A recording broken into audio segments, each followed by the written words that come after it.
is the smaller you go, the more profitable you get per square foot, the less expense you have to run your operation. So the metrics change. So if I only wanted to farm, say, a fifth of an acre, then my profit margins would be higher. So again, it's not about what you make, it's about what you take. So if my gross is $150,000 or $200,000, but my profit margin is only 40%, I'm probably better off making less money and concentrating on a smaller area and getting more production out of it.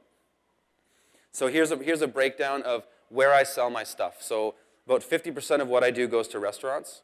And that's just based on my bioregion. I'm in a place where there's a lot of high-end restaurants that want my stuff. They love the fact that we ride bikes. They love the fact that we're young. They love the fact that we're riding in or growing in the city. So it has appeal to them, and they brag about it to their customers. Farmers markets are our next biggest market stream. I love farmers markets. It's basically Farmer Appreciation Day every day. You know, you had a long week working hard in the fields. You go to the farmer's market, everybody's thanking you and telling you how great your stuff is and how they love what you do. It's awesome, and it's cash. So, you know, I don't need to explain that one. Our CSA is about 20% of our total sales, and we also sell to a couple organic distributors who buy organic produce. And we're not certified organic, I'll tell you that right up front. We are just non-certified organic because we sell direct to the consumer. We don't really feel we need that certification body. So we sell to these guys that buy our stuff. We give it to them packaged in units just like we take to the farmer's market, and they buy from 20 other growers, and then they distribute it all over the region. So they're a good chunk of our sales for one customer.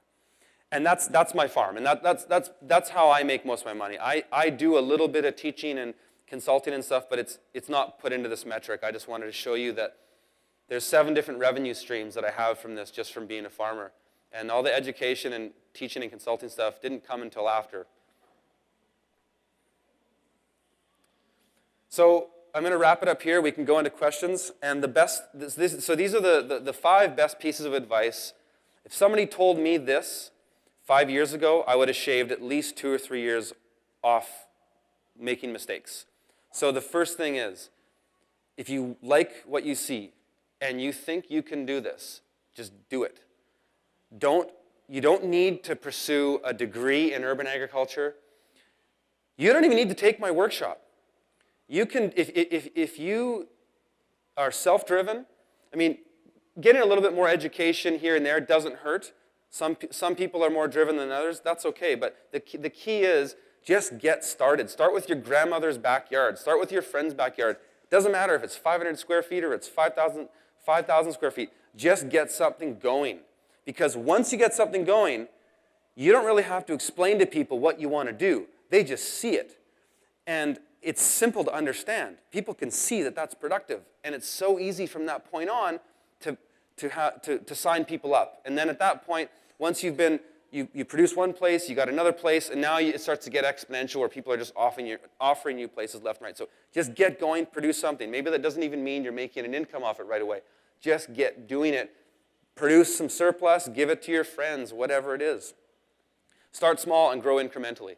So this was a failure for myself in that I had so much success at this my first year, and I couldn't believe it. And everybody kept telling me, "Man, you gotta grow this. You gotta expand." And I really caved to that pressure, so I doubled it every year.